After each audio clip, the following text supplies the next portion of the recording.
Abil. Silakan duduk. Empat.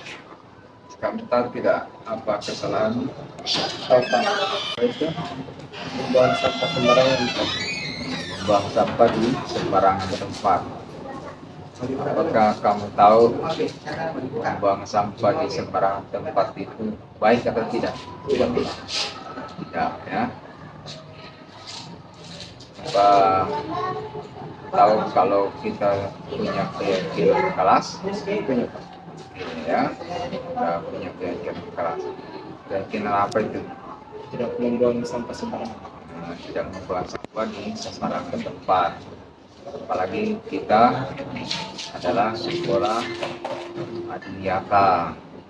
Bukan hanya karena sekolah adiyata, tapi jaga lingkungan sekolah, kebersihan, membuat kesalahan itu ada sesuatu yang manusiawi.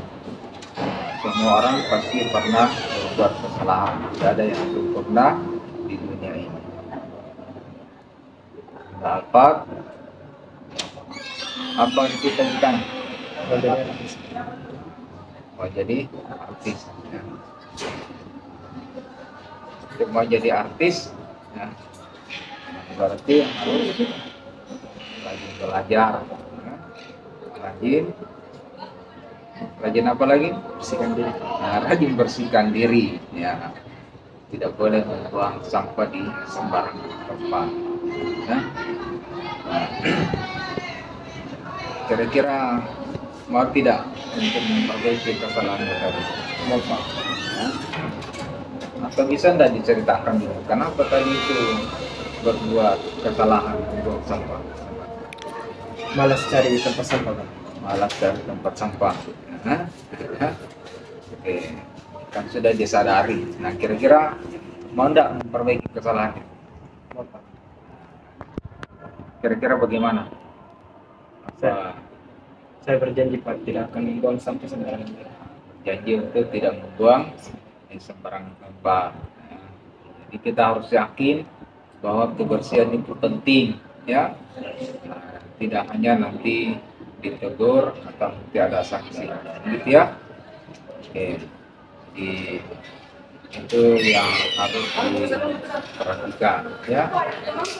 Semoga insyaallah kita sama-sama bertanggung jawab untuk menjaga kebersihan di sekolah kita, ya. Terima kasih Pak.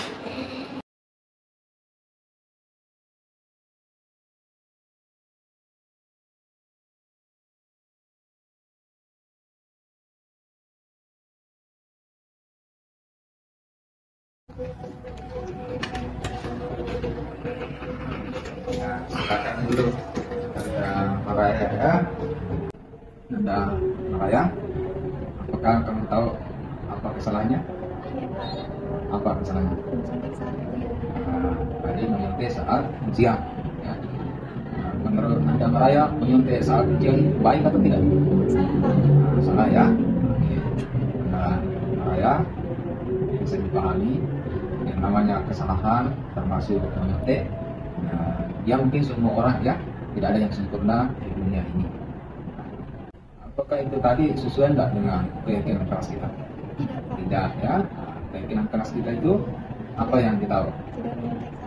Tidak boleh menyuntik saat ujian. Mungkin bisa diceritakan, ya. Saya tahu pasti ada alasannya kenapa bisa menyuntik saat ujian, apalagi hari pertama. Karena tidak belajar Pak. Tidak belajar. Ya. Apalagi alasannya? Karena tidak fokus saat ujian. Tidak fokus saat ujian, ya. Jadi sekalian, ini harus diketahui bahwa kesalahan itu harus ya. Nah, Maraya punya enggak cita-cita? Iya Pak. Apa cita-citanya? Jadi korban Pak. Jadi polwan, ya. Jadi kalau mau jadi polwan, maka Bapak pesan rajin belajar, ya. Lihat sungguh-sungguh, tidak boleh banyak kadang, apalagi saat-saat ujian sekarang ini, ya. Ya. Kira-kira mau enggak memperbaiki kesalahannya? Mau Pak. Kira-kira menurut Maraya bagaimana memperbaiki kesalahan? harus belajar sebelum ujian. Belajar sebelum ujian, kan?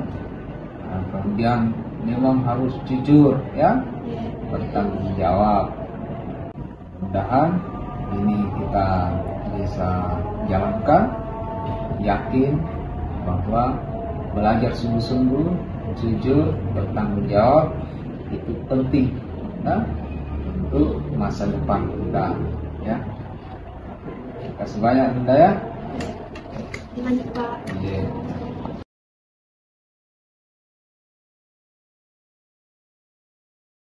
Assalamualaikum warahmatullahi wabarakatuh. Saya atas nama Alfat dari kelas 11-6 SMA Negeri 1 Bantaeng telah mendapat pencerahan dari Ustaz Pak Kamarudin, yaitu telah membuang sampah sembarangan.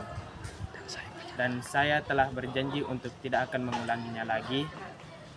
Terima kasih untuk Ustaz Kamarudin telah mengarahkan saya untuk tidak melakukannya lagi, dan saya berjanji untuk tidak akan melakukannya lagi. Assalamualaikum warahmatullahi wabarakatuh. Assalamualaikum warahmatullahi wabarakatuh. Perkenalkan, nama saya Maria Rajma Haris dari kelas 10 asal sekolah SMA Negeri 1 Bantaeng. Saya telah diberikan pencerahan oleh Ustaz Kamarudin agar saya tidak mencontek lagi, dan saya berjanji tidak akan mencontek lagi saat ulangan. Saya berterima kasih kepada Ustaz Kamarudin karena telah memberikan saya pencerahan. Wassalamualaikum warahmatullahi wabarakatuh.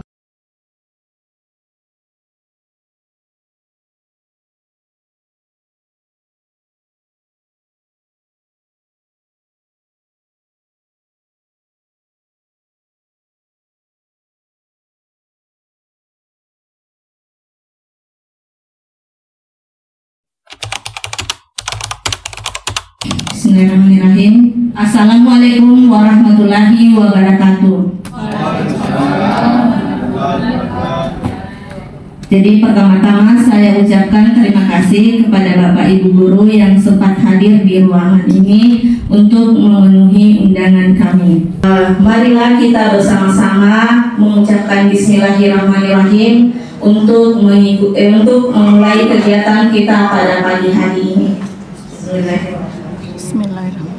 Yang terhormat Bapak Kepala UPT SMA Negeri 1 Bantaeng, Bapak Wahid Hidayat SPD MPD, yang saya hormati Bapak Ibu narasumber dari CGP Angkatan 10 Kabupaten Bantaeng, yang saya hormati Bapak Ibu guru hebatnya SMA Negeri 1 Bantaeng yang sempat hadir pada hari ini. Alhamdulillah, puji syukur kita panjatkan kehadirat Allah Subhanahu wa Ta'ala, karena gantinya kita diberi nikmat kesehatan dan kesempatan sehingga kita bisa melaksanakan kegiatan diseminasi budaya positif. Salam dan salawat tak lupa kita kirimkan kepada baginda Nabi Muhammad SAW yang menjadi suri teladan kita di muka bumi ini. Baik Bapak Ibu, untuk mengefisienkan waktu, saya persilahkan kepada Bapak UPT SMA Negeri 1 Bantaeng untuk memberikan sambutan terkait mengenai kegiatan kita pada hari ini. Dengan hormat disilakan. Assalamualaikum warahmatullahi wabarakatuh.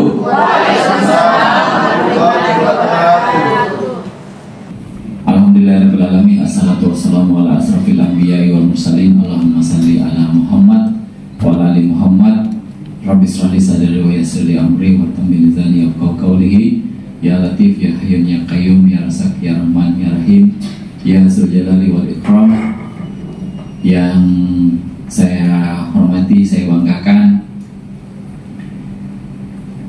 Bapak dan Ibu calon guru penggerak Angkatan 10, ada Ibu Haja Ernawati SPD MPD, dan ada Pak Ustaz Kamarudin SPDI MPD, yang alhamdulillah insya Allah sebentar akan membersamai kita untuk mengupas secara detail terkait program-program unggulan atau hal-hal yang penting untuk kita diskusikan terkait bagaimana pengembangan melihat dari bagaimana program guru penggerak. Yang saya hormati Ibu moderator yang juga insya Allah akan memandu jalannya diskusi sebentar. Calon guru penggerak. Jadi kalau 2 orang di depan teman kita itu statusnya calon guru penggerak, kalau Bapak Ibu itu calon guru penggerak. Nah, jadi insya Allah nanti akan hilang C-nya. Kalau hilang C-nya jadi calon guru penggerak, sama dengan teman yang ada di samping kiri samping kanan saya. Nah, itu nantinya akan menjadi guru penggerak seperti statusnya Ibu Sulfi yang sudah hilang di C-nya, menjadi guru penggerak. Sekalipun Bapak Ibu sekalian, sekalipun tanpa kita sadar, sesungguhnya kita adalah sosok guru yang memang secara otomatis sudah menjadi penggerak, menggerakkan dan selalu menjadi motivator untuk anak kita. Mari kita sama-sama mengucap alhamdulillah, segala puji bagi Allah atas izinnya, atas kehendaknya kita dipertemukan dalam keadaan sehat di tempat ini. Salawat dan salam terlupa kita kirimkan kepada Rasulullah Nabiullah Muhammad SAW. Allahumma salli ala sayyidina Muhammad. Bapak dan Ibu yang saya hormati, satu kesyukuran bahwa alhamdulillah kita di SMA Negeri 1 Bantaeng hampir setiap angkatannya itu selalu ada yang mewakili sekolah kita. Itu adalah satu kesyukuran yang luar biasa. Artinya motivasi, keinginan hasrat kita untuk selalu berbenah dan memperbaiki kompetensi kita itu selalu ada. Jadi semangat itu memang harus selalu ada. Dan harapan kita yang namanya motivasi untuk berubah menjadi baik itu selalu kita ibaskan. Semangat harus diibaskan, motivasi harus diibaskan, praktik-praktik baik harus diibaskan. Karena sesungguhnya untuk bisa menjadikan sekolah kita menjadi terbaik seperti tagline kita dan membuktikan kepada orang tua siswa seluruh masyarakat Bantaeng bahwa SMA Negeri 1 Bantaeng memang layak untuk diandalkan, itu tidak lepas dari bagaimana memperlihatkan kompetensi dari guru-gurunya. Jadi kompetisi dan kompetensi. Ya. Jadi kita harus bisa berkompetisi. Berkompetisi dalam artian kalau ada hal-hal positif atau ada hal-hal baik yang sekolah lain lakukan, maka kita harus berupaya. Kalau tidak bisa mengimbang, kalau tidak bisa melampaui, ya setidaknya kita bisa berimbang. Maka berkompetisi. Angkatan berikutnya harus bertambah lagi dari SMA 1 Bantaeng. Kalau misalnya ada event-event, ada perlombaan terkait guru berprestasi atau guru berinovasi, berdedikasi, maka harus ada ikut dari SMA Negeri 1 Bantaeng. Kita harus perlihatkan itu juga kompetisi. Jangan sampai identitas sekolah kita yang diketahui oleh masyarakat bagus, tetapi kompetensi yang kita perlihatkan di hadapan anak-anak itu tidak sama sekali berkorelasi. Ya, budaya tabe, budaya senyum, sapa, salam, sopan santun itu kita jaga. Dan Pak, Ibu, tolong bantu kami untuk membenahi sekolah. Bantu kami untuk mencintai sekolah, bantu kami untuk membenahi sekolah. Bahwa saya berkompeten untuk menyandang label guru SMA Negeri 1 Bantaeng. Saya kira demikian, lebih kurangnya mohon dimaafkan. Saya tutup dengan doa. Allahumma rabbana atina fid dunya hasanah wa qina adzabannar. Assalamualaikum warahmatullahi wabarakatuh. Itulah tadi sambutan dari Bapak Kepala Sekolah. Mari Bapak Ibu kita sama-sama belajar untuk berkompetensi dan berkompetisi untuk menjadi pribadi yang lebih baik sehingga kita bisa disenangi dan dirindukan oleh murid-murid kita.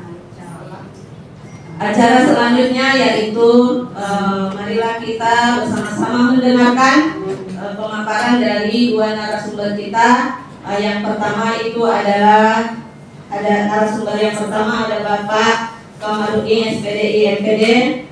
Beliau akan membahas mengenai paradigma baru, disiplin positif, kemudian ada motivasi perilaku manusia dan kebutuhan dasar manusia.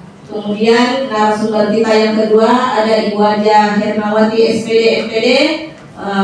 Beliau akan membahas tentang 5 posisi kontrol guru, keyakinan kelas, dan segitiga restitusi. Untuk menghabiskan waktu, saya persilahkan kepada Bapak narasumber pertama, Bapak Kamarudin SPDI MPD, untuk dengan hormat disilakan. Bismillahirrahmanirrahim. Assalamualaikum warahmatullahi wabarakatuh.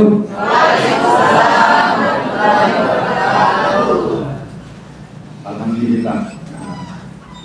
Semoga kita masih semangat. Tapi belum meyakinkan. Harus ada tandanya. Coba kita tepuk tangan dulu. Itu semua.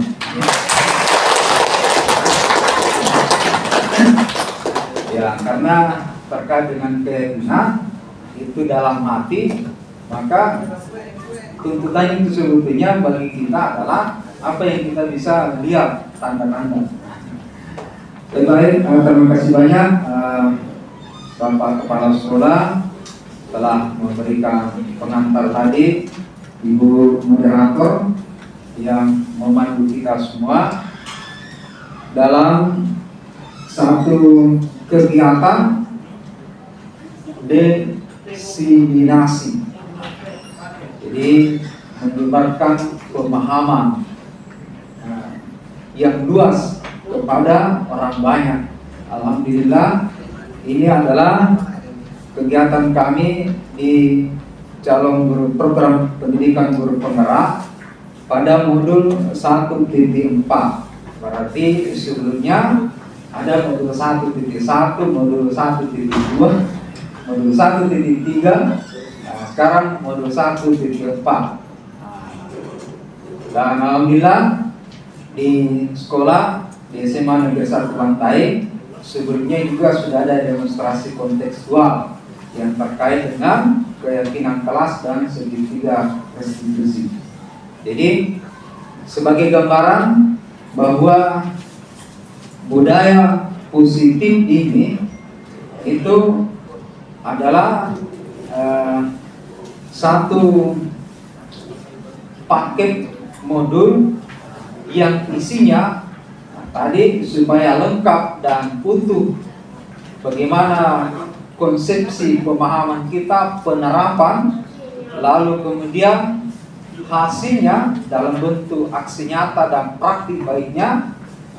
Maka tadi oleh Ibu Moderator sampaikan ada 7 kerangkaan, dan kami bersama dengan Ibu Haja Herna akan berbagi pada 7 topik itu.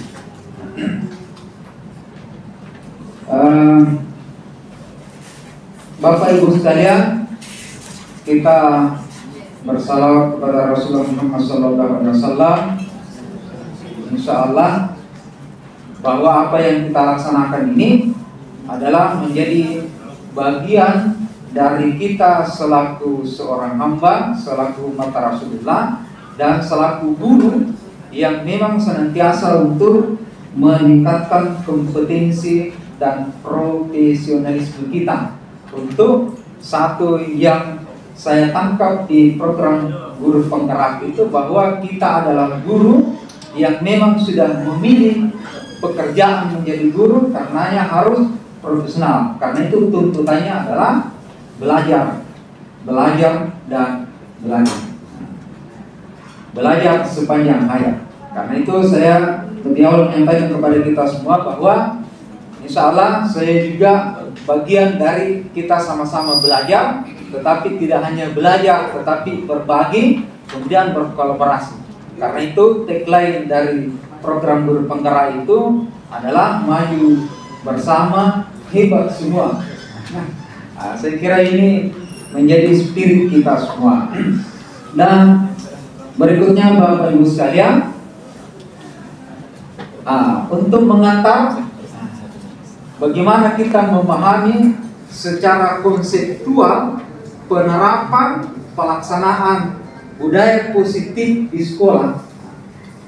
Dalam konteks kita ada di SMA Negeri 1 Bantaeng, berarti kita bicaranya adalah SMA Negeri 1 Bantaeng. Kira-kira pertanyaan ini tidak usah dulu dijawab, tetapi kita baca, kita simak, ada bagiannya sebentar untuk kita bisa mengomentarinya. Dipaksa dulu, nanti terbiasa. Benarkah? Ya. Kira-kira pernyataan ini kan kadang-kala kita sering menghadapinya kan. Anak dipaksa dulu, kan katanya nanti juga terbiasa. Tapi benarkah? Betulkah itu? Nah, kita akan lihat. Jangan sampai diidentikan lagi dengan pengantin baru ini.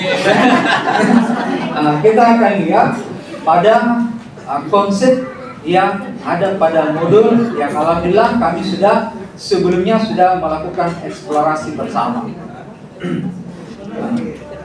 Bapak Ibu sekalian, yang pertama kerangkanya adalah perubahan paradigma belajar. Saya sampaikan untuk mengingatkan kembali bahwa budaya positif ini sebetulnya gurunya itu ya, guru besarnya itu adalah Ki Hajar Dewantara. Dan disampaikan bahwa pendidikan menurut Ki Hajar Dewantara itu dihubungkan dalam konsep budaya dan lingkungan positif di sekolah yang berpihak pada murid. Jadi tadi Bapak Kepala Sekolah, kita semua ada di SMA Negeri 1 Bantaeng, di sekolah ini apapun yang kita lakukan sebetulnya tidak lain dan tak bukan, semua orientasinya, fokusnya itu adalah pada murid. Pertama, perubahan paradigma belajar. Lalu kemudian yang kedua adalah disiplin positif. Yang ketiga adalah motivasi perilaku manusia. Kemudian kebutuhan dasar manusia. Kemudian 5 posisi kontrol restitusi. Kemudian keyakinan kelas, dan yang ketujuh adalah segitiga restitusi. Pak Ismail sudah apa? Ini tidak diminta untuk dihafal, tetapi insya Allah bagian demi bagian saya bersama dengan Bu Haji Herna itu sudah berbagi 1, 2, 3, 4 itu adalah bagian saya. Nanti sebentar oleh Bu Haji Herna itu pada bagian 5, 6, dan 7 sekaligus akan menyampaikan bagaimana aksi nyata praktik baik yang sudah kita lakukan. Itulah sebabnya insya Allah sebentar ini semua yang hadir itu disediakan sertifikatnya melalui komunitas belajar ASER, kan? Jadi alhamdulillah, terima kasih banyak penggerak komunitas ini 2 orang. Apalagi Bapak Kepala Sekolah. Dan berikutnya, bagaimana kita memulai perubahan paradigma belajar sebagai salah satu topik pembuka untuk kita mencoba mengurai bagaimana budaya positif di sekolah. Baik Bapak Ibu sekalian, umumnya disiplin sangat berkaitan dengan kontrol guru terhadap murid. Mengacu pada pemikiran dari Dr. William Glasser dalam buku Kontrol Teori, terdapat beberapa miskonsepsi tentang kontrol. Jadi ini tentang kontrol, ini harus hati-hati bicara. kontrol, ya. Sering terjadi miskonsepsi di antara kita.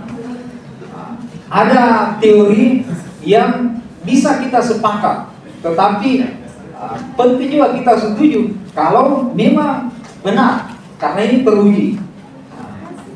Ilusi yang pertama adalah guru mengontrol murid. Pertanyaannya, betulkah? Karena kita sudah guru, betul kita bisa mengontrol murid?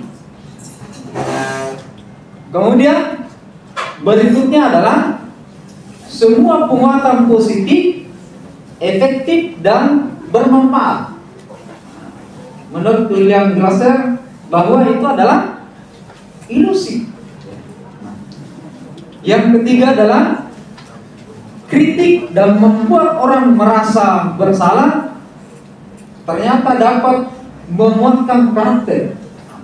Betulkah itu? Menurut Dr. William bahwa ini adalah ilusi. Kita akan lihat nanti penjelasannya. Berikutnya adalah orang dewasa itu memiliki hak untuk memaksa. Ini juga ilusi. Dan berikutnya mengacu pada pemikiran dari Stephen R. Covey mengatakan bahwa jika ingin membuat kemajuan perlahan, ubahlah sikap atau perilaku Anda. Tetapi jika ingin memperbaiki cara-cara utama kita, maka kita perlu mengubah kerangka acuan kita. Kerangka. Ubahlah cara Anda untuk melihat dunia, ubahlah cara Anda berpikir tentang manusia, ubahlah paradigma Anda, skema pemahaman dan penjelasan aspek-aspek tertentu tentang kenyataan. Jadi kalau mau kita tahu siapa pemikir utamanya itu tentang paradigma, bagaimana kita memandang dunia, memandang kenyataan, baca begini bukunya. Dan nah, kita coba lihat bahwa guru mengontrol murid. Ini konsepnya. Menurut William, guru tidak dapat memaksa murid untuk berbuat sesuatu. Jika murid atau siswa tersebut memilih untuk tidak melakukannya, walau guru tampaknya sedang mengontrol perilaku murid, tetapi sebenarnya murid atau siswa sedang mengizinkan dirinya dikontrol. Hal ini karena kontrol guru menjadi kebutuhan dasar yang dipilih oleh murid. Jadi ini adalah ilusi. Mungkin ada sesuatu yang bisa berkesan pada saat itu, asumsi kita mampu mengontrolnya, tetapi sesungguhnya tidak. Dia hanya mengizinkan dirinya untuk dikontrol oleh gurunya, tetapi tidak bisa dipaksa. Berikutnya, saya sampaikan ini sebagai sebuah contoh, ya. Saya wali kelas IPA 3 betul tahu kan? Pada kemah konservasi lingkungan di atas, ya, di gunung, saya pada bulan Maret 2024, mudah-mudahan masih kita ingat, saya sudah menyampaikan di grup WA bahwa semua siswa yang ikut akan mendapatkan tambahan nilai sebagai reward, ya. Saya berharap bahwa dengan reward itu akan membuat siswa saya itu semua ikut. Tapi kenyataan membuktikan tidak semua yang hadir, termasuk anak paling, kan? Ada beberapa, kan? Saya sudah di atas, kan? Padahal saya wali kelas, saya yang mengantar, ada mobil yang ternyata sampai di atas di lokasi, ada juga tidak datang. Padahal saya wali kelasnya, kan? Itu artinya saya ternyata tidak mampu juga mengontrol, memaksa. Baik. Berikutnya, ilusi bahwa semua penguatan positif, efektif, dan bermanfaat. Kalau menurut Dr. William, bahwa penguatan positif merupakan bentuk-bentuk kontrol untuk mempengaruhi murid agar mengulangi suatu perilaku tertentu. Artinya bahwa dalam jangka waktu tertentu mungkin iya, tetapi dalam jangka waktu yang lama, jangka panjang tidak. Dia akan kembali ke bagaimana dirinya. Begitu juga ilusi bahwa kritik akan membuat orang merasa bersalah, itu bisa mengembangkan karakter. Ternyata menurut William, menggunakan kritik dan rasa bersalah untuk mengontrol murid itu malah membuat murid menuju identitas yang gagal. Identitas yang gagal karena secara tidak langsung mengajarkan mereka belajar untuk merasa buruk tentang dirinya sendiri. Dia merasa bersalah terus. Kenapa tuh saya begitu? Kenapa harusnya saya tidak terlambat? Harusnya saya mengerjakan tugas harusnya. Nah, inilah mungkin yang kita rasakan. Sekarang ini masa penilaian, kan, penginputan dan pengolahan nilai. Nah ini kita ada pada pertanyaan ini. Mungkin ada di antara Bapak Ibu sekalian yang bisa memberikan komentar. Siapa tahu ada nih jawaban tak. Dipaksa dulu, nanti terbiasa. Benarkah? Ya, silakan ada yang bisa memberikan komentar terhadap pernyataan ini. Pertanyaan tapi dalam bentuk silakan. Terima kasih. Dipaksa dulu nanti terbiasa, benarkah? Mungkin menurut banyak orang dengan memaksa itu bisa berubah, tetapi itu dalam jangka waktu yang panjang bisa membuat peserta didik atau murid merasa antipati terhadap pendidik. Banyak sekali cara-cara yang lebih positif yang kita bisa lakukan atau laksanakan kepada pendidik atau murid. Misalnya dengan membuka ruang dialog atau berdiskusi dengan peserta didik atau murid. Bisa juga dengan cara membantu murid untuk menemukan atau menentukan inspirasinya.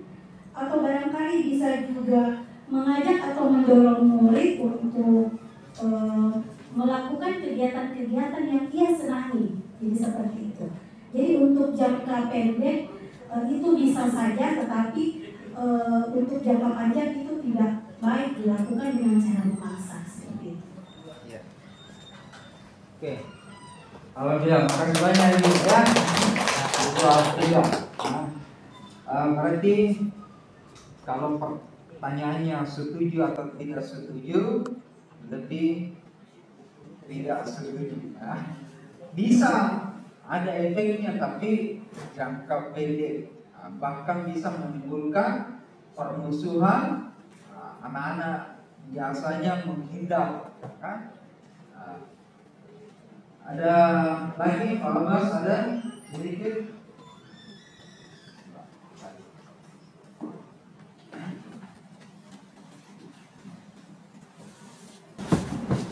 Jadi kalau menurut saya pribadi, apakah pernyataan di atas yang ini dipaksa dulu nanti terbiasa, benarkah? Apakah itu benar atau tidak? Kalau menurut saya pribadi, saya tidak tepat. Kenapa seperti itu? Karena seperti yang dijelaskan Ustaz tadi, yang penjelasan tadi yang mengatakan bahwa guru mengontrol murid itu hanya adalah ilusi. Karena soalnya kalau kita lihat siswa-siswa kita yang sekarang sudah masa remaja itu semuanya memiliki kontrol atas dirinya sendiri. Jadi kalau kita beranggapan bahwa kita bisa mengontrol mereka, itu sebenarnya tidak tepat. Kalau kita memaksa, maka mereka seakan-akan merasa dipaksa oleh gurunya atau dikontrol oleh gurunya. Mungkin 1-2 hari nurut, tapi setelah itu dia kembali ke pribadi atau jati dirinya sebenarnya. Bahkan mungkin tadi seperti yang dikatakan sama Ibu Abdilah, bisa membuat gurunya tidak disukai oleh siswa yang bersangkutan. Bahkan mungkin cerita itu ulang. Ya, oke. Nah, jadi poinnya hanya murid saja yang bisa mengontrol dirinya. Nah, ya. Nanti kita lihat. Terima kasih banyak Ibu Aprida dan Pak Abbas. Nah, Nanti sebentar Bapak Ibu sekalian, ini akan seru sebentar bagaimana praktik kami di sekolah di SMA 1 Bantai ini, ya, di keyakinan kelas dan segitiga restitusi. Nah, baik, berikutnya tentang orang dewasa berhak untuk memaksa. Perilaku yang memaksa menurut Dr. William itu tidak akan efektif untuk jangka waktu yang panjang dan bahkan dapat membentuk suatu permusuhan. Ya. Saya kira begitu. Tadi sudah disampaikan oleh Ibu Afrida. Ya mungkin karena kita juga guru, pada saat yang sama beberapa kita di sini, Bapak Ibu sekalian juga adalah orang tua. Kadang-kadang kita mau memaksa sekali, tapi anak-anak ternyata tidak. Ya. Nah, berikutnya untuk lebih jauh bagaimana menganalisis terhadap perubahan paradigma ini mengenai teori kontrol, maka kita membandingkannya dengan stimulus respon. Ini kalau teorinya adalah behaviorism. Ya, orang itu akan berubah kalau dikasih stimulus. Karena kalau diulangi, akhirnya terbiasa, pasti itulah yang akan dilakukan. Itulah katanya yang namanya konsep ulangan. Itu dulu. Nah, itulah sekarang kurikulum Merdeka tidak menggunakan istilah ulangan, tapi adalah assessment. Karena beda. Kalau ulangan pasti anak-anak yang dituntut adalah hafalan. Kalau bisa menghafal, jangan berulangan. Okay? Nah, pertama, kita mencoba mengubah orang agar berpandangan sama dengan kita. Ini berarti masih stimulus respon. Behaviorism. Nah, berbeda kalau berdasarkan teori kontrol. Menurutnya, ini paradigma ya. Kita berusaha memahami pandangan orang lain tentang dunia. Jadi malah kita yang berusaha untuk memahami pandangan orang lain. Nah, jadi ada kesamaan di situ. Berikutnya, perilaku buruk lihat sebagai suatu kesalahan. Nah, kalau paradigma ini yang ada pada kita, itu adalah paradigma stimulus respon. Nah, kita lihat kalau teori kontrol ini yang ideal, yang harusnya, dan mudah-mudahan nanti sebentar kita bisa sepakat atau tidak. Yang pasti menurutnya semua perilaku memiliki tujuan. Jadi tidak langsung dilihat terhadap perilaku buruk langsung kemudian dijustifikasi bagaimana anak ini. Karena ini nanti akan berkaitan pada 5 kebutuhan dasar manusia. Berikutnya, orang lain bisa mengontrol saya. Padahal sesungguhnya hanya Anda yang bisa mengontrol diri Anda sendiri. Berikutnya, saya bisa mengontrol orang lain. Padahal Anda tidak bisa mengontrol orang lain. Pemaksaan ada pada saat bujukan gagal. Kalau sudah dibujuk, dikasih pilihan, mau atau tidak, mau naik kelas atau tidak, itu sebetulnya adalah pemaksaan. Itu adalah stimulus respon. Padahal kolaborasi dan konsensus malah itu yang menciptakan pilihan-pilihan baru. Kan beda responnya anak-anak kan. Kalau misalnya dikasih pilihan-pilihan. Nah, berikutnya model berpikir menang kalah. Kita ini kan kadang-kala guru begitu. Masa saya dikalah sama anak kan? Kita sudah buat jadwal, sudah kasih tugas, ternyata tidak. Nah, sampai kemudian kita merasa kalah, menang kalah. Itu berarti kalau paradigma yang mempengaruhi kita adalah berarti stimulus respon. Padahal sebetulnya kalau kita memposisikan diri dalam posisi kontrol, nah, nanti sebentar ada materinya. Nah, model berpikir menang-menang, artinya kita sebetulnya menang, anak-anak menang. Misalnya tadi, ketika saya sudah mengkondisikan anak wali saya, semua bisa ikut di kegiatan konservasi lingkungan. Masa saya tidak bisa? Itu kalau misalnya saya berparadigma seperti itu, berarti saya menang. Tetapi ternyata setelah saya konfirmasi, ada memang anak-anak yang tidak ikut karena orang tuanya yang larang. Ada juga yang sakit. Ternyata saya tahu 4 orang ini tidak ikut karena sakit. Dan ternyata itu, jadi pada saat itu kita ada rasa saling terima. Alhamdulillah saya juga tidak disanksi oleh kepala sekolah hanya karena tidak ikut itu tadi siswa anak wali saya. Dan sama-sama kita. Nah, berikutnya ada Bapak Ibu sekalian. Ini saya kira adalah konsepnya, ya, bahwa guru harus mengusahakan sekolah menjadi lingkungan yang menyenangkan, menjaga dan melindungi murid dari hal-hal yang tidak baik. Dengan demikian karakter murid tumbuh dengan baik. Sebagai contoh, murid yang tadinya malas menjadi semangat, bukan kebalikannya. Murid akan mampu menerima dan menyerap suatu pembelajaran bila lingkungan di sekelilingnya terasa aman dan nyaman. Selama seseorang merasakan tekanan-tekanan dari lingkungannya, maka proses pembelajaran akan sulit terjadi. Nah, inilah yang suasana di sekolah yang mestinya kita bangun. Anak misalnya ini yang masuk, insya Allah mereka pasti itu kondisinya ideal semua. Tinggal kita jaga, kita rawat mereka ketika mulai menempuh pendidikan di SMA Negeri 1 Bantaeng.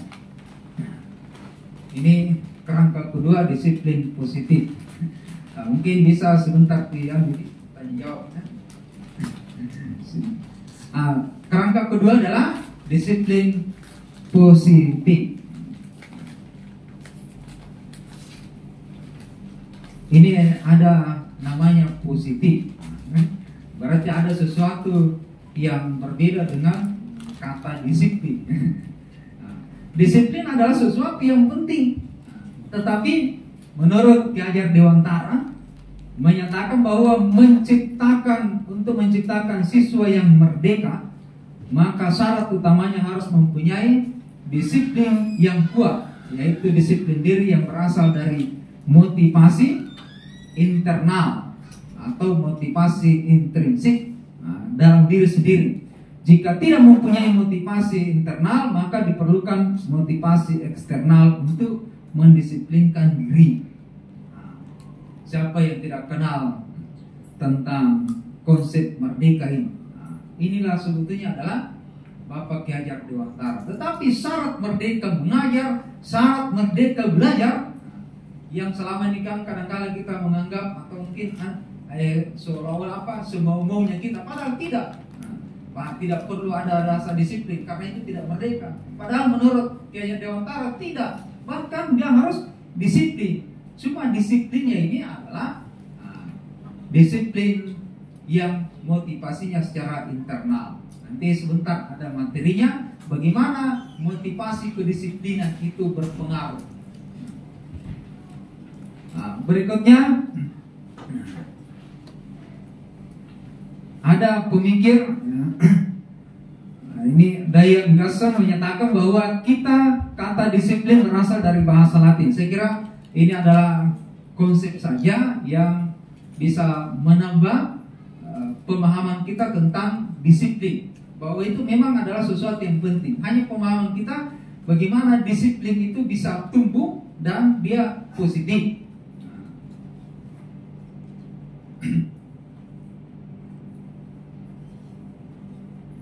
Bagaimana pentingnya di dalam kelas?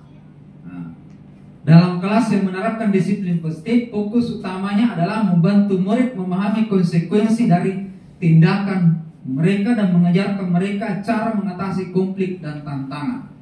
Jadi sebetulnya poinnya adalah disiplin itu dibangun dalam kelas sebetulnya adalah mengajarkan mereka memahami konsekuensi terhadap apa yang disepakati.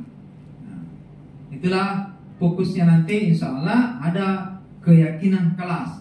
Nah, bagaimana membuat keyakinan kelas dari peraturan kelas kemudian menjadi keyakinan kelas.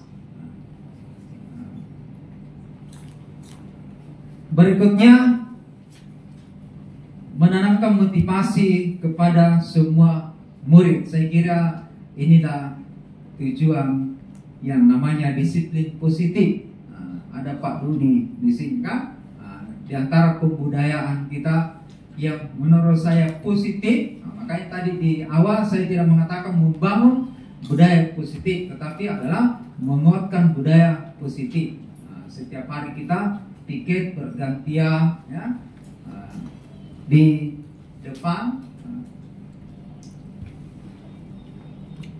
Berikutnya kita motivasi perilaku manusia. Kerangka ketiga adalah motivasi perilaku manusia. Karena ini berkaitan dengan disiplin positif. Bagaimana orang itu bisa berdisiplin dan dia disebut sebagai disiplin positif berdasarkan prinsip kemerdekaan menurut Ki Hajar Dewantara. Maka kita akan lihat pada yang ketiga ini, motivasinya. Ada teorinya.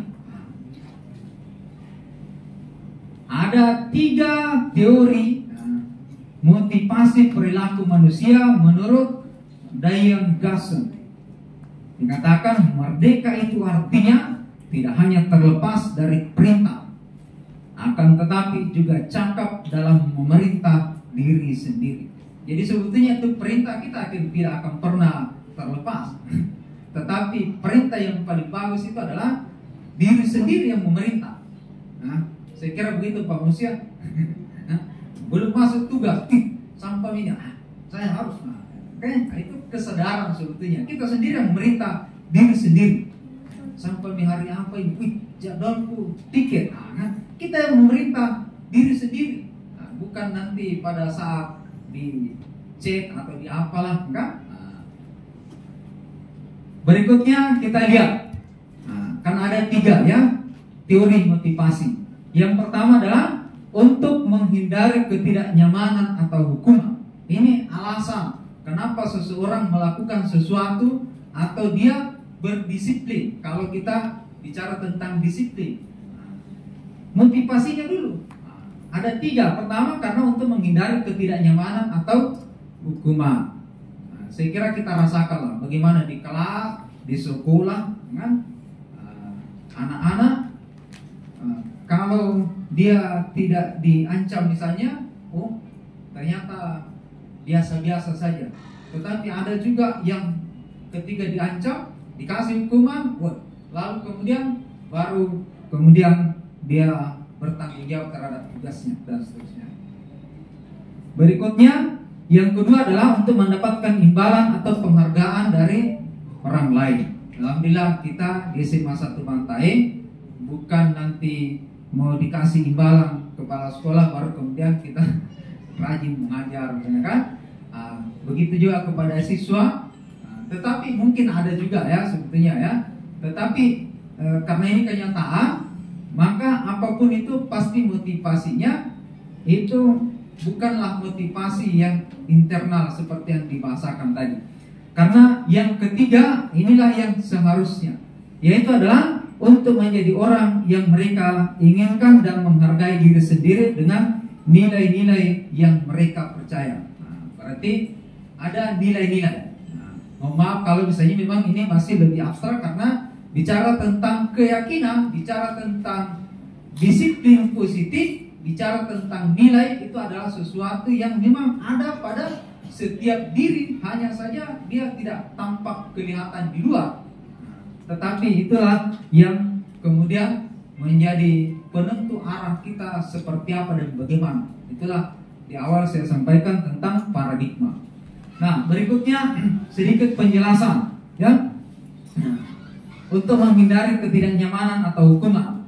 Nah, seseorang berperilaku untuk menghindari permasalahan yang mungkin muncul dan berpengaruh kepada mereka secara fisik. Saya kira ini sesuatu yang jelas ya, untuk mendapatkan imbalan atau penghargaan dari orang lain.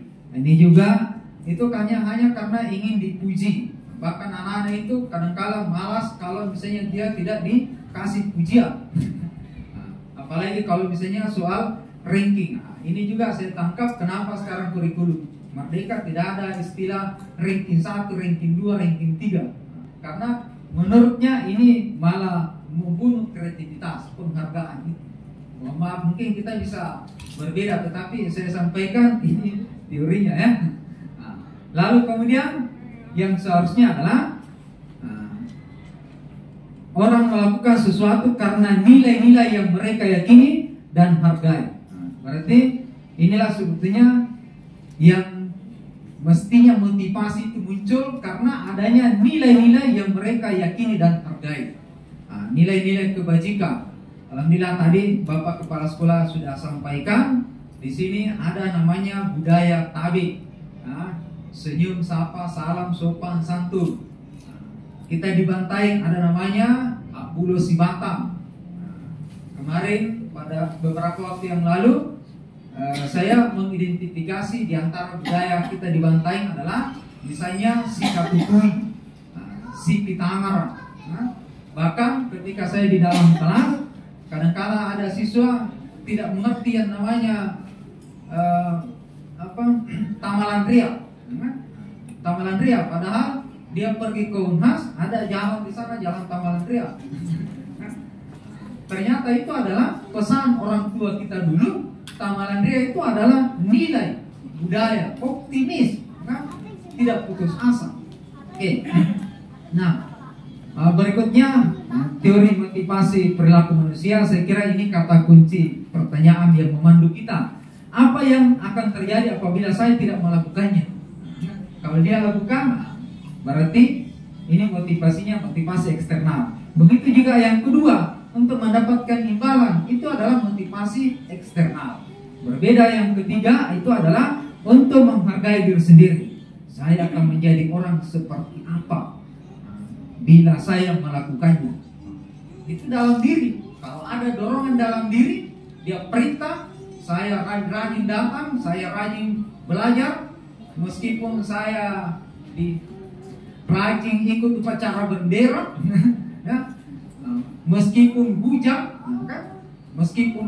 kempes bang motornya dan seterusnya, saya alhamdulillah, saya selalu kasih motivasi anak-anak. Ketika misalnya sedang mengajar, hujan, saya bilang, ini baru air saja yang jatuh dari langit, Anda sudah gentar. Bagaimana kalau sudah muncul senjata? Orang yang yakin itu, meskipun taruhannya nyawa, maka itu kita tidak perlu gentar. Karena menuntut ilmu itu adalah jihad. Kan? Siapa yang meninggal dalam keadaan berjihad itu adalah syahid. Gitu ya. Dan alhamdulillah, saya satu mungkin cerita yang secara singkat saya sampaikan. Ada dulu dari Bulukumba yang jalan kaki ke Banyoran, kemudian di sana menunggu mobil ke SMA 1, kemudian ke sini itu selama 3 tahun dia sekolah di SMA 1 Bantaeng, Muhammad. Jadi mungkin masih diingat ya. Itu Muhammad Harni, saya masih ingat. Itu selama dia 3 tahun sekolah, 7.15 sudah ditutup pintu pagar, dan pernah hanya 1 kali, itu beberapa detik saja itu dikunci pagar, kemudian karena ada Bu Haji Muniar di situ, dikunci, dan kemudian setelah itu masuk di aula. 148 orang terlambat dikumpul, setelah itu kasih surat pulang. Itu mungkin secara hukuman anak ini saya pantau itu hanya 1 kali itu saja dia pernah terlambat. Selebihnya tidak. Saya mengidentifikasi anak itu adalah anak yang memang dia untuk menghargai diri sendiri. Sekarang sudah selesai di UI. Ada juga dari orang Patuka yang jalan kaki dulu, tunggu mobil di Campagoloy, ke sini jalan kaki. Itu luar biasa selama 3 tahun. Tetapi dia tetap berjuang karena dia bilang, saya Pak, di kampungku itu hanya kurang lebih tidak lebih dari 40 rumah katanya, tidak ada yang sigma. Hanya dia waktu itu kan, itu Tahir namanya. Tahir. Alhamdulillah, saya tidak pernah menghukumnya. Ibu Haji Munir waktu itu jadi wali kelasnya pernah tidak datang, dia kunjungi rumahnya. Ternyata tidak ada uangnya untuk dia jadi biaya ke sini. Haji Munir kasih uang. Dan anak-anak itu alhamdulillah ternyata bisa selesai di kelas IPS plus dulu. Mungkin Pak Abbas masih ingat. Ya, saya dulu pernah restitusinya. Saya sudah pernah melakukan restitusi. Masuk di musala karena berapa kali terlambat, tidak masuk, suruh ambil air wudhu, salat dulu, kemudian saya tanya, alhamdulillah itu bisa bersemangat kembali. Nah, berikutnya terakhir ini materinya adalah kebutuhan dasar manusia. Ada 5. Pertama adalah kebutuhan untuk bertahan hidup. Kalau tidak makan, mati. Kira-kira seperti itu. Gambarnya nanti kita lihat. Kebutuhan cinta dan kasih sayang. Tidak ada orang yang tidak ingin dicintai, tidak ingin disayang. Ini kebutuhan dasar. Sedikit juga mungkin yang dimaksud kebutuhan itu adalah sesuatu yang harus dipenuhi. Kalau tidak, maka jadi masalah. Itulah yang membedakannya dengan keinginan. Jadi kalau keinginan itu apa saja yang kita mau, yang kita inginkan, belum tentu jadi kebutuhan. Tapi kalau kebutuhan itu fokusnya kalau tidak terpenuhi pasti bermasalah. Sama tadi kebutuhan hidup kan, cinta dan kasih sayang. Kalau ada orang tidak perlu cinta, tidak perlu rasa sayang, itu bermasalah itu orangnya. Kan? Nah, berikutnya kebutuhan penguasaan.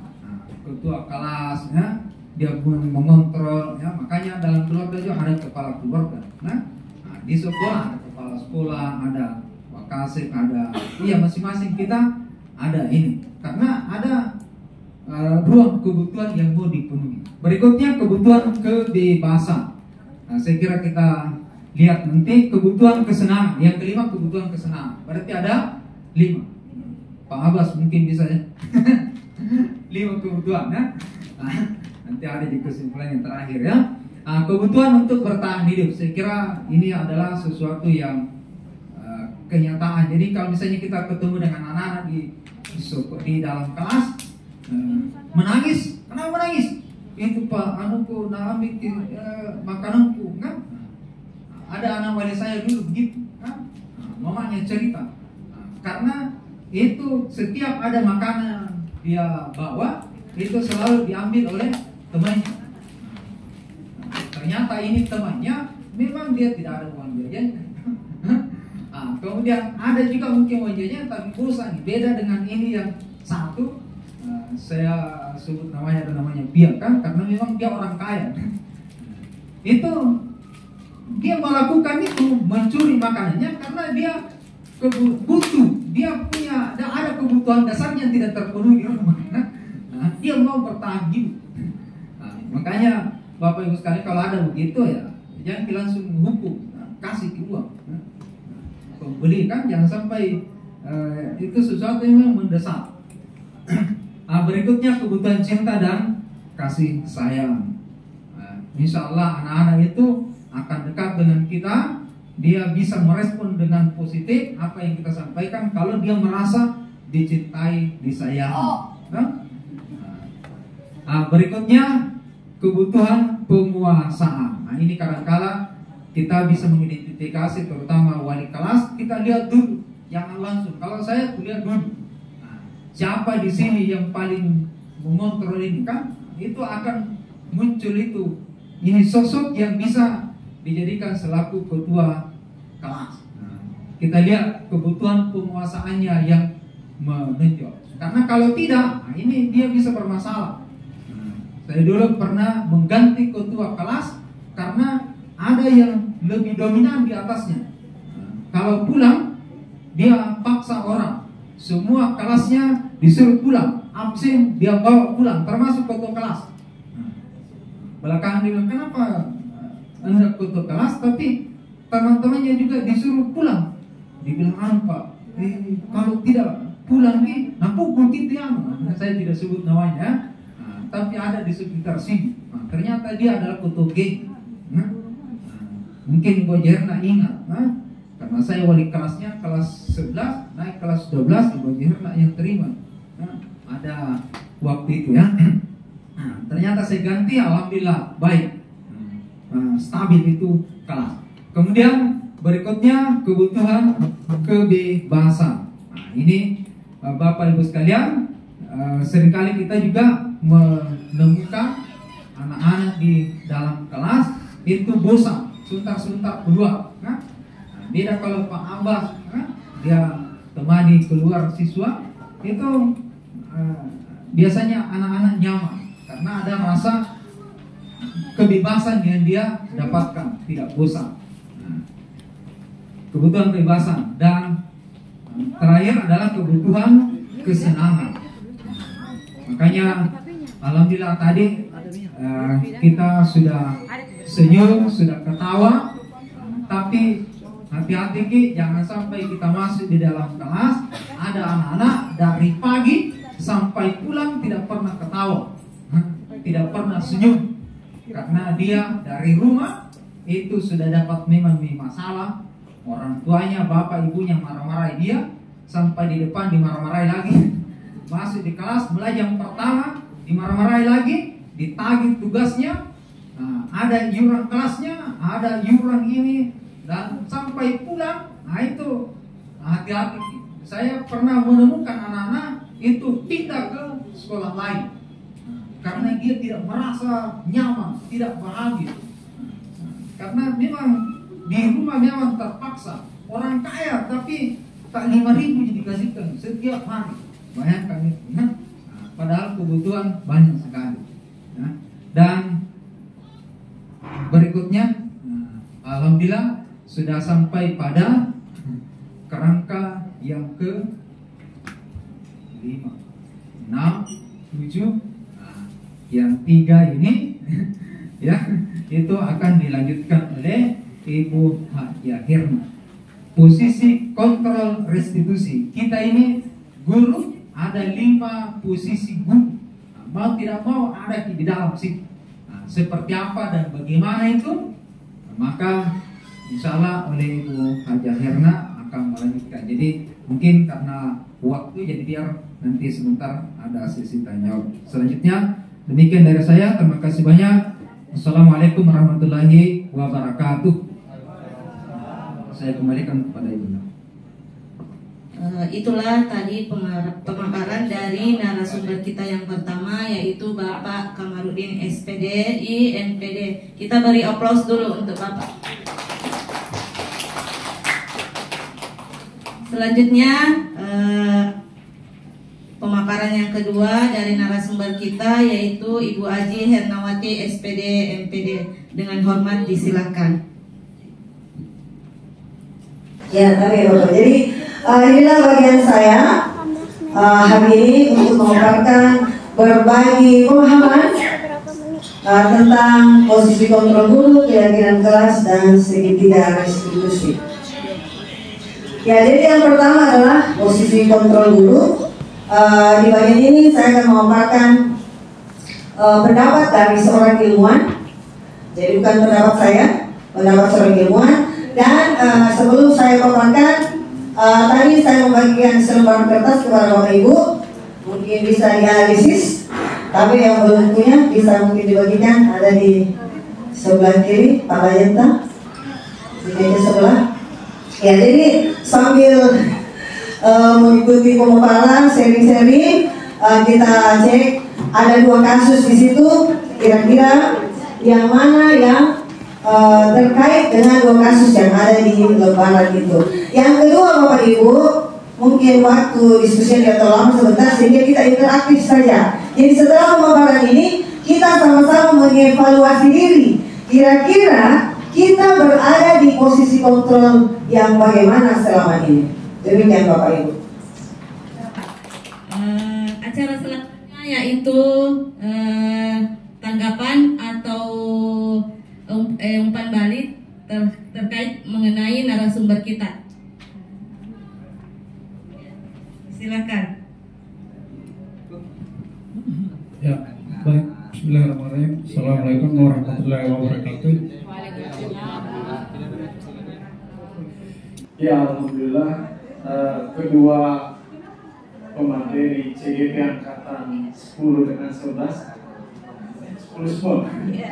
Ya, angkatan 10 sudah memberikan kita pemahaman yang begitu sangat luar biasa. Ini barangkali bisa menjadi motivasi atau pemantik untuk kita berpikir kembali, menata atau menyusun desain penilaian yang akan kita berikan kepada siswa kita menjelang penerimaan rapor tanggal 24 barangkali. Oke, jadi tadi Ustaz Kamal menjelaskan tentang disiplin positif. Ya, ini sangat luar biasa. Tapi menurut saya, Pak, ada satu musuh dari disiplin itu adalah keadaan. Ya, keadaan yang terdesak. Nah, kadang inilah yang menjadikan siswa itu menjadi tidak disiplin karena keadaan yang terdesak. Entah itu terdesaknya karena keluarga atau karena lingkungan lainnya. Tadi juga Ustaz Kamal memberikan satu motivasi tentang bagaimana caranya mendisiplinkan siswa. Salah satunya itu adalah motivasi eksternal. Tapi saya melihat itu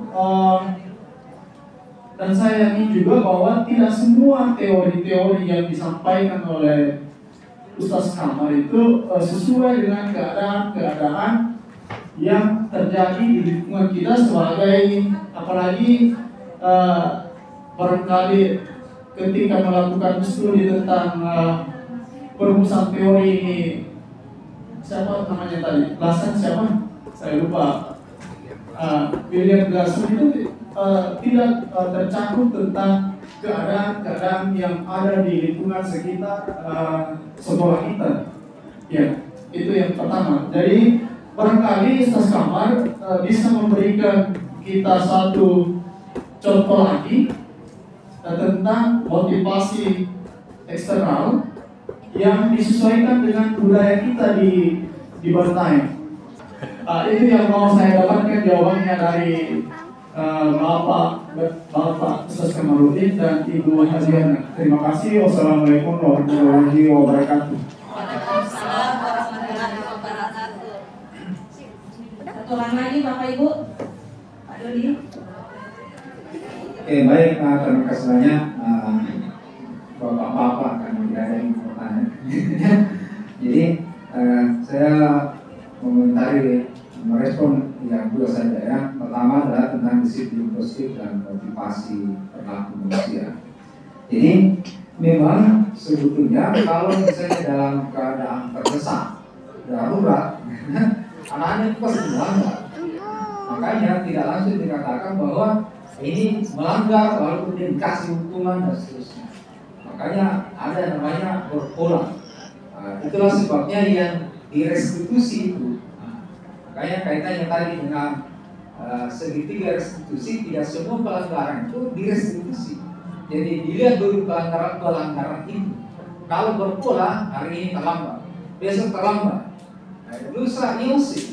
Berarti ini yang direstitusi. Tapi kalau dia terlambat baru kali ini, itu tidak perlu direstitusi. Cukup kita menanyakan saja, kenapa terlambat? Oh, harus sekali-kali Pak Air, mau sekali buang air besar, kan? Itu dan memang di absen tidak perlu terlambat, itu tidak perlu direstitusi. Jadi kategorinya itu. Berikutnya motivasi internal. Jadi motivasi saya kira ini adalah alasan seseorang untuk kita mengetahui keyakinan dia sampai kemudian dia melakukan. Jadi sebetulnya William Glasser ini saya juga melihat bahwa itu tidak juga menafikan pentingnya motivasi eksternal, tetapi itu hanya sementara. Tetapi yang penting itu adalah motivasi internal, bahwa setiap orang melakukan sesuatu, dia berdisiplin itu karena kesadaran diri. Kalau misalnya dia terkontaminasi apalagi dengan pergaulan, maka kita juga membutuhkan lapisan kedua, motivasi eksternal. Saya kira memang disinilah letaknya kenapa penting ada namanya kolaborasi. Saya misalnya bermata pelajaran, penting juga saya harus tahu dengan kondisi ketika dia ada dengan mata pelajaran yang lain, wali kelas, guru, dekan, dan orang tua. Nah, ini saya kira yang saya sampaikan terhadap dua poin ini. Berikutnya silakan Bu Jen. Para yang luar biasa. Masih ada Bapak Ibu tanggapan? Sedikit saja ya. Luar biasa pemaparan dari narasumber calon guru penggerak angkatan 10 dan angkatan 11. Luar biasa, Masya Allah. Jadi sedikit barangkali yang saya kurang setuju atau kurang bagaimana, ataukah saya kurang literasi atau kurang edukasi. Salah satu narasumber berkata bahwa tidak semua tindakan harus direstitusi. Kalau menurut pemahaman saya, restitusi adalah membantu peserta didik atau murid untuk jujur terhadap diri sendiri, bisa merefleksikan diri sendiri, kemudian dia bisa mengevaluasi dampak yang dilakukan daripada kesalahan atau tindakan yang sudah dia lakukan. Saya rasa semua tindakan itu harus direstitusi, sebagaimana ada segitiga restitusi yang ada 3 item atau konten di dalamnya. Yang pertama adalah stabilisasi identitas, yang kedua adalah tindakan yang salah atau validasi tindakan yang salah, dan yang ketiga adalah keyakinan kelas. Tapi mungkin kadarnya atau cara kita cara kita menanggapi sebuah masalah atau memberikan solusi itu kadarnya lebih rendah. Jadi tergantung apa masalahnya. Seperti itu barangkali. Terima kasih. Assalamualaikum warahmatullahi wabarakatuh. Baik, sedikit saja saya respon. Jadi memang tidak semua pelanggaran penyelesaiannya harus direstitusi. Jadi tergantung bobotnya. Kalau misalnya masih berpola, kemudian masih bisa tertangani oleh guru, silahkan memang. Tapi kalau misalnya sudah kasusnya kriminal, asusila, atau dia berpengaruh besar, ini ranah hukum, ini ranahnya Bareskrim misalnya, maka itu tidak bersih. Kemudian berikutnya yang segitiga restitusikan, pertanyaannya adalah apakah semua harus menstabilkan identitas dulu, kemudian berikutnya validasi tindakan yang salah, kemudian yang ketiga baru menyatakan keyakinan. Jawabannya tidak. Kalau misalnya memang dia hanya sederhana sekali, kadang-kadang cukup kita dengar saja atau kita meminta melihat di sana itu, sudah cukup. Saya kira itu poinnya yang bisa saya sampaikan. Terima kasih banyak. Assalamualaikum warahmatullahi wabarakatuh. Terima kasih banyak Bapak Ibu sekalian. Baik, Bapak Ibu, sebagai kesimpulan untuk menguatkan budaya positif yang ada di sekolah kita, mari kita sama-sama menjadi teladan dalam menanamkan nilai-nilai kebajikan. Kita selalu mempertimbangkan kebutuhan murid dalam setiap proses pembelajaran. Posisikan diri kita sebagai manajer, selalu membiasakan menyusun keyakinan kelas dan menangani masalah dengan cara restitusi.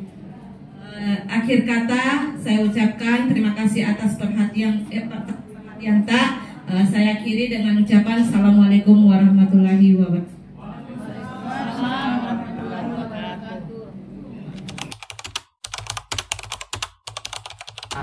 Tata tertib bagaimana? Tidak. Pernah belajar? Pernah?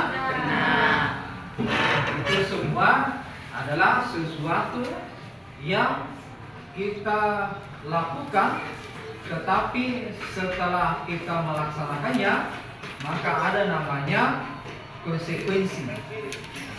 Misalnya kalau kita melakukan taat pada aturan, berarti itu ada namanya apresiasi, ada namanya sesuatu yang penting untuk dihargai. Oke? Nah, berikutnya, kalau sesuatu itu dilanggar karena sudah menjadi aturan, maka ada juga yang namanya konsekuensi. Nah, tetapi apapun yang kita lakukan, yang kita laksanakan, yang kita terima berdasarkan konsekuensi atas pelanggaran yang telah kita lakukan, maka itu akan berbeda. Nah, kalau aturan itu guru yang membuatnya saja Anda lakukan, sekolah yang menentukan Anda cukup ikut, ya. Nah, itu tadi tata tertib, peraturan sekolah, ada juga peraturan kelas. Nah, ini laksanakan. Nah, kalau keyakinan kelas, maka itu melibatkan kita semua.